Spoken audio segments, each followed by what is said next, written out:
ஞானானந்தமயம் தெய்வம் நிர்மலஸ்படிகாகிருதிம் ஆதாரம் சர்வ வித்யானாம் ஹயக்ரீவம் பாஸ்மகே. நமஸ்காரம். நெக்ஸ்ட் ஜென் அஸ்ட்ரோ டிவி நேயர்களுக்கு அஸ்ட்ரோ கேஎஸ் ஐயங்காரின் பணிவான நமஸ்காரங்கள். வார பலன் 8/4/2024 14/4/2024 வரலும் உண்டான வாரத்திற்கு என்ன பலன்கள் மேஷம் முதல் மீனம் வரைன்னு பார்க்கலாம். அதற்கு முன்னாடி இந்த வாரத்தினுடைய கோல்சாரம் என்ன, இந்த வாரத்தில் வரும் விசேஷ நாட்கள் என்ன, அதற்கு பிறகு இந்த வாரத்தில் எந்தெந்த ராசிக்காரர்களுக்கு சந்திராசிரமம்னு பார்ப்போம். முதல்ல இந்த வாரத்தினுடைய கோல்சாரம் அப்படின்னு எடுக்கும்போது காலபுருஷ தத்துவத்தின் முதல் ராசியான மேஷ ராசியில் குரு பகவானும் 6ஆம் இடம்னு சொல்லக்கூடிய கன்னியில் கேதுவும் 11ஆம் இடம் அப்படின்னு சொல்லக்கூடிய கும்பத்தில் சனி மற்றும் செவ்வாய், மீனத்தில் சுக்கிரன், சூரியன், புதன் மற்றும் ராகு 4 கிரகங்கள். இந்த வாரத்தில் ஆகக்கூடிய பெயர்ச்சிகள் அப்படின்னு பார்த்தாலேயானால் சூரிய பகவான் இந்த வாரம் 14ஆம் தேதி, அதாவது பங்குனி மாதத்திலிருந்து சித்திரை மாதம் பிறகுறது, அதாவது சித்திரை மாதம் அப்படின்னு சொல்கிறது, அதாவது சௌரமான மாதமாக சூரியன் ரேவதி நட்சத்திரத்திலிருந்து அசுரி நட்சத்திரத்துக்கு போகிறார். இந்த வருஷம் சோபகிருத்து வருஷத்திலிருந்து குரோதி வருஷம் பிறகுறது. இது தமிழ் வருஷத்தின் 37ஆவது வருஷம். இந்த தமிழ் வருஷத்தினுடைய குரோதி வருஷத்தினுடைய பலன்கள் தனியாக போட்டிருக்கேன், அதையும் பாருங்கள். 8ஆம் தேதி அன்னைக்கு அமாவாசை. இந்த வாரத்தில் பார்த்தாலேயானால் சந்திர பகவான், அதிவேகமாக செல்லக்கூடிய சந்திர பகவான், பொதுவாகவே இந்த வார பயிற்சிகளை பொறுத்து வாரத்தினுடைய பலன்களை வச்சு சொல்லக்கூடியது. சந்திர பகவான் மீன ராசி உத்திரட்டாதி நட்சத்திரத்திலிருந்து திருவாதிரை நட்சத்திரம், அதாவது 14ஆம் தேதி அன்னைக்கு திருவாதிரை நட்சத்திரம் மிதுன ராசியில் வரார். இந்த வாரத்தில் வரக்கூடிய இருக்கக்கூடிய கிரகச்சாரங்கள் இதுதான். இந்த வாரத்தில் வரக்கூடிய சிறப்பு நாட்கள் என்னன்றதை பார்ப்போம். சிறப்பு நாட்கள்னு சொல்லும்பொழுது 8ஆம் தேதி அன்றைக்கி அமாவாசை, 9ஆம் தேதி அன்றைக்கி யுகாதி பண்டிகை. யுகாதி பண்டிகையினுடைய சிறப்பு என்ன அப்படின்னா சந்திரமானம் அப்படின்ற ஒரு விஷயத்தை வச்சு கடைப்பிடிக்கக்கூடியது. அமாவாசைக்கு அடுத்த நாளை அவர்கள் மாதம் பிறக்கிறதாக கொண்டு சைத்திர மாதமாக இது ஆரம்பிச்சுடுறது. அவளுக்கு சித்திரை மாதம், அவளுக்கு சைத்திர மாதம் ஆரம்பிச்சுடுறது. இதில் ஒரு விசேஷம் என்ன அப்படின்னா, பொதுவாகவே இந்த மாதம் பிறக்கிறது சந்திரமானத்தில் பார்த்தேன்னா அமாவாசையில் ஒரே ஒரு நாழிகை கூட சூரிய உதயத்துக்கு அப்புறம் இருந்ததே ஆனால் பிரதமை எண்ணிக்கை அதை எடுத்துக்காமல் அதுக்கு அடுத்த நாள் முழு பிரதமை இருக்கக்கூடியதோ, இல்லைன்னா பிரதமை அந்த நாள் பிறக்கும் பொழுதே பிரதமை திதியில் பிறந்தது நாள் மட்டும்தான் எடுத்துக்க முடியும். அதுதான் ஒரு சிறப்பு. அதனால் இந்த வருஷம் பார்த்தோன்னா 9/4/2024 அன்றைக்கி யுகாதி பண்டிகை. என்னுடைய தெலுங்கு, கன்னடா, மகாராஷ்டிரா மற்றும் துளு, கொங்கு இந்த மாதிரியான இடத்துலலாம் புது வருஷத்தை பிறக்கிறது. அவர்கள் எல்லோருக்கும் என்னுடைய புத்தாண்டு நல்வாழ்த்துக்கள், ஆசீர்வாதங்கள். இந்த வாரம் பார்த்தாலேனால் 12ஆம் தேதி அன்னைக்கு சதுர்த்தி, வளர்பிறை சதுர்த்தி, அதாவது சுக்லபக்ஷ சதுர்த்தி, 4ஆம் நாள், அதாவது அமாவாசையிலிருந்து வளர்பிறையில் 4ஆவது நாள். இந்த வளர்பிறை சதுர்த்தியில் என்ன அப்படின்னா வளர் சதுர்த்தின்னு பேர்.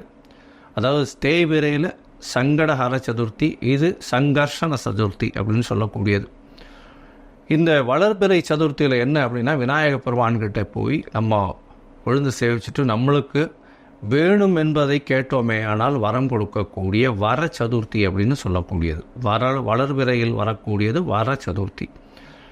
9 பிரதட்சணம் விநாயக பெருமானை பண்ணுறதும், 9 தரம் தோப்பு கர்ணம் போடுறதும், அருகம்பில், அதை தவிர ஒரு தேங்காய் உடைச்சிட்டு வர்றதன் மூலியமாக உங்களுடைய தடைகள் அனைத்தும் நீங்கி நீங்கள் கேட்ட வரங்கள் அனைத்தும் கிடைக்கக்கூடும். படிக்கக்கூடிய மாணவர்களுக்கு கண்டிப்பாக இந்த வர சதுர்த்தி அன்னைக்கு போய் சேவிச்சுட்டு வந்துட்டீங்க அப்படின்னா கண்டிப்பாக உங்களுடைய எக்ஸாமில் நல்ல ரிசல்ட் கிடைக்கக்கூடும். காம்படிட்டிவ் எக்ஸாமில் நல்லபடியாக பண்ணக்கூடிய வாய்ப்புகள் நிச்சயமாக உண்டு. இந்த வாரத்தில் பார்த்தோம்னா 14ஆம் தேதி சூரிய பகவான் ரேவதி நட்சத்திரத்துலேருந்து அசுர நட்சத்திரத்துக்கு போகிறார். சித்திரை மாதம், தமிழ் மாதம் பிறக்கிறது சித்திரை மாதம்.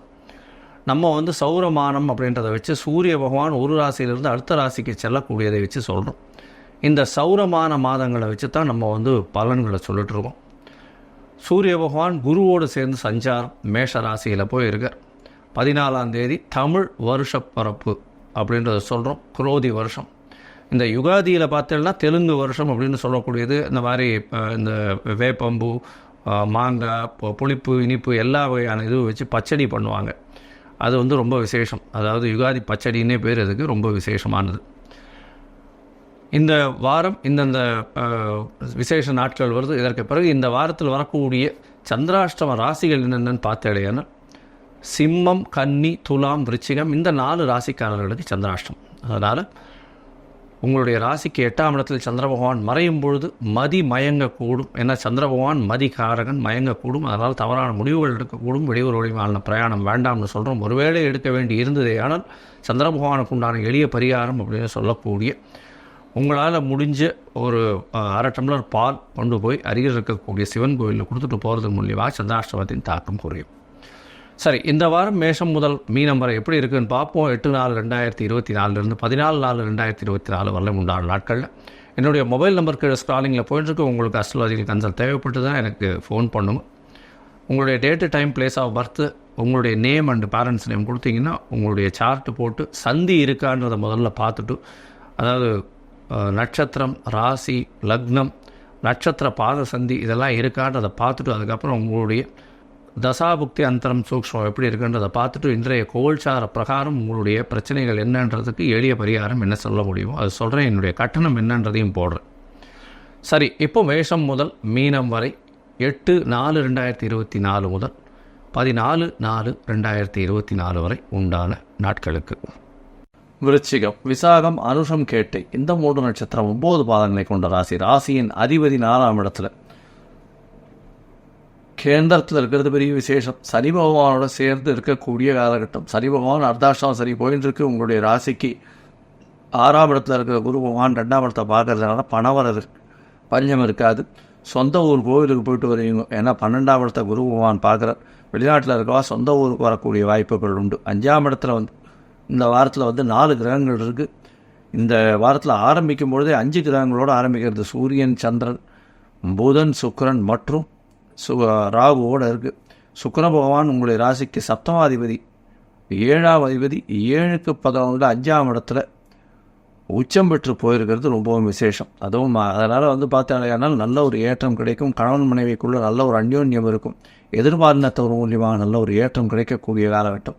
இதை தவிர உங்களுடைய ராசிக்கு 7ஆம் இடத்துல சுக்கிர பகவான் 7ஆம் அதிபதி 5ஆம் இடத்துல இருக்கிறதன் மூலியமாக பார்ட்னர்ஷிப் தொழிலில் பெரிய ஏற்றம் கிடைக்கும். நண்பர்கள் மூலியமாக நல்ல ஒரு செய்தி வரக்கூடிய வாய்ப்புகள் உண்டு. இந்த வாரத்தில் பார்த்தீங்களேயானால் 10ஆம் அதிபதியும் 5ஆம் இடத்துல சுக்கிரனோடு சேர்ந்து இருக்கிறது பெரிய விசேஷம். இதன் மூலியமாக பார்த்தீங்களேயானால் உங்களுக்கு புதிய பதவி புகழ், அந்தஸ்து, கௌரவம்லாம் வரக்கூடிய வாய்ப்புகள் இந்த வாரம் அமையுது. உங்களுடைய ராசிக்கு பார்த்தீங்கன்னா 5ஆம் இடத்துல இந்த வாரம் சந்திர பகவான் ஆரம்பிக்கிறார். அதாவது 8/4/2024 14/4/2024 வரை உண்டான நாட்கள் சந்திர பகவான் உங்களுடைய ராசிக்கு 5ஆம் இடத்துல ஆரம்பிக்கிறார்.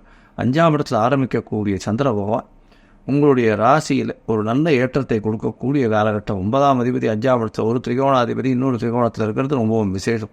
இதன் மூலியமாக தந்தையின் உடல்நிலையில் நல்ல ஒரு ஏற்றம் கிடைக்கக்கூடிய காலகட்டமாக இருக்குது. தாயின் உடல்நிலையில் சற்று பிரச்சனைகள் இருக்கக்கூடிய காலகட்டமாக இருக்கும். ஏன்னா 4ஆம் இடத்துல சனி பகவான் செவ்வாயோட சேர்ந்துருக்கிறதுனால பிரச்சனைகள் கண்டிப்பாக இருக்கும். அது தவிர உங்களுடைய சுகங்களுக்கு பிரச்சனை வரும். கொஞ்சம் அலைச்சல் அதிகமாக இருக்கக்கூடிய காலகட்டமாக இருக்குது. உங்களுடைய ராசிக்கு 6ஆம் இடத்துல சந்திர பகவான் போகிறார். அது 9ஆம் தேதி கார்த்தால ஒரு 8:30 மணியிலேருந்து 11ஆம் தேதி 11:30 மணி வரலும் இருக்கக்கூடிய காலகட்டம். இதை இப்போ குரு சந்திர யோகம் அமையிறது. அதுவும் 6ஆம் இடத்துல மறைந்த இடத்துல. அதனால் புதிய வேலை கிடைக்கக்கூடிய காலகட்டமாக இருக்கும். அது தவிர போட்டித் தேர்வில் சில நல்ல சொற்ப வெற்றிகள் கிடைக்கக்கூடிய காலகட்டமாக இருக்குது. உங்களுடைய ராசிக்கு புது கடன் வாங்கக்கூடிய பாக்கியம் உண்டு. உங்களுடைய ராசிக்கு 7ஆம் இடத்துல சந்திர பகவான் போகிறார். உச்சம் பெற்று போய் இருக்கக்கூடிய காலகட்டம். 7ஆம் இடத்துல போய் உச்சம் பெற்று போய் இருக்கிறது பெரிய விசேஷத்தை கொடுக்கும். பார்ட்னர்ஷிப் பிஸ்னஸில் எல்லாமே ஒரு நல்ல ஒரு ஏற்றம் கிடைக்கும். எதிர்பார்த்தவர் மூலியமாக நல்ல ஒரு ஏற்றம் கிடைக்கக்கூடிய காலகட்டம். நண்பர்கள் மூலியமாக நல்ல ஒரு விசேஷமான செய்தி வரக்கூடிய காலமாக இருக்குது. அது 7ஆம் இடத்துல சந்திர பகவான் 11ஆம் தேதியிலிருந்து 13ஆம் தேதி சாயந்தரம் 5:30 மணி வரலும் இருக்குது. அதற்கு பிறகு 8ஆம் இடத்துல சந்திர பகவான் போகிறார். சந்திராஷ்டம காலமாக இருக்குது விருச்சிக ராசிக்காரர்களுக்கு. அதாவது 13ஆம் தேதியிலிருந்து 16ஆம் தேதி அதிகாலை இல்லைன்னா 15ஆம் தேதி ராத்திரி 12:30 மணிக்கு வரலும் இருக்கு. இந்த காலகட்டத்தில் புதிய முயற்சி வேண்டாம், வெளியூர் வெளிமாநில பிரயாணம் வேண்டாம்னு சொல்கிறோம். ஒரு வேளை பண்ண வேண்டி இருந்ததுன்னா சந்திர பகவானுக்கு உண்டான எளிய பரிகாரம்னு சொல்லக்கூடிய ஒரு கீரை கட்டு வாங்கி அருகில் இருக்கக்கூடிய கோசாலையில் கொடுக்கறது ரொம்பவும் விசேஷம். உங்களுடைய ராசிக்கு பார்த்தீங்கன்னா சந்திராஷ்டம காலகட்டத்தில் யாருக்கும் ஜாமீன் கையெழுத்து போடுறது, யாருக்காவது வரிஞ்சு பேசுறது இதெல்லாம் வேண்டாம். பொறுமையாக இருக்கிறது ரொம்பவும் நல்லது. இந்த வாரம் இந்த விருச்சிக ராசிக்காரர்களுக்கு நல்ல ஒரு ஏற்றமான வாரம் இருந்தாலும் 4ஆம் இடத்தில் இருக்கக்கூடிய சனி பகவான் உங்களுடைய அலைச்சலை கூட்டு வைக்கக்கூடிய வாய்ப்புகள் மிகவும் அதிகம். அதனால் சனி பகவானுக்கு உண்டான அதாவது சனி பகவானுக்கு உண்டான பரிகாரங்களை செஞ்சுட்டு வர்றதும், ஏற்கனவே போன வாரம் தேய்பிரை அஷ்டமி, வளர்பிரை அஷ்டமி இதெல்லாம் சொல்லியிருப்போம். இந்த அஷ்டமியில் காலபைரவரை போய் வணங்குறதும் பெரிய ஏற்றம். நீங்கள் இந்த வாரம் போய் அம்மன் கோவிலில் போய் எலுமிச்சம்பழம் மாலை போட்டு வர்றதன் மூலியமாக உங்களுடைய பிரச்சனைகளிலிருந்து எல்லா விதமான விஷயங்களும் நகர்ந்து சென்று ஒரு சுமூகமான தீர்வு எட்டப்படும் அப்படின்றத சொல்கிறேன். லோகா சமஸ்தா சுகினோ பவந்து. நன்றி, நமஸ்காரம்.